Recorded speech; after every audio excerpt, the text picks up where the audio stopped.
देखते रहिए the prime news Abdul Rahman के साथ।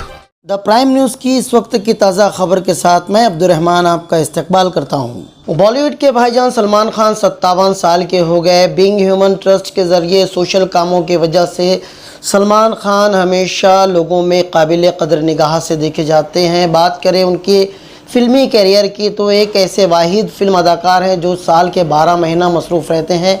फिर चाहे बिग बॉस के होस्ट के रूप में हो या फिल्मी अवार्ड नाइट्स के मेज़बान के रूप में या फिर बतौर फिल्मी अदाकार उनकी मसरूफियत हो। 2023 में उनकी 2 फिल्में रिलीज़ होंगी जिनमें किसी का भाई किसी की जान और टाइगर 3 शामिल है। उनके बर्थडे के मौके पर उनकी बहन अर्पिता ने एक बर्थडे पार्टी का अरेंजमेंट किया जिसमें किंग खान के साथ कई फिल्मी सितारे शामिल हुए, कई टीवी अदाकार नजर आए। उसी शाम हस्ब रिवायत सलमान खान अपने अपार्टमेंट गैलेक्सी अपार्टमेंट की बालकनी में अपने फैंस से हर साल की तरह इस साल भी नई ख्वाहिशात और अभिवादन स्वीकारते हुए नजर आए। हाथ हिलाकर अपने फैन का उन्होंने शुक्रिया अदा किया। कुछ देर रुके फिर चले गए, मगर उनके जाते ही अचानक भीड़ बेकाबू हो गई जिसकी वजह से पुलिस ने वहां पर हल्का फुल्का लाठीचार्ज किया। कुछ लोगों को हल्की फुल्की चोटें भी आई। वहां मौजूद सैकड़ों लोग अपने जूते चप्पल बैग छोड़कर जान बचाकर भागते हुए नजर आए जिसके वीडियोज जोरों शोर से सोशल मीडिया पर शेयर किए जा रहे हैं। लाठीचार्ज के वक्त सलमान खान के वालिद सलीम खान को लोगों को शान करते हुए बालकनी से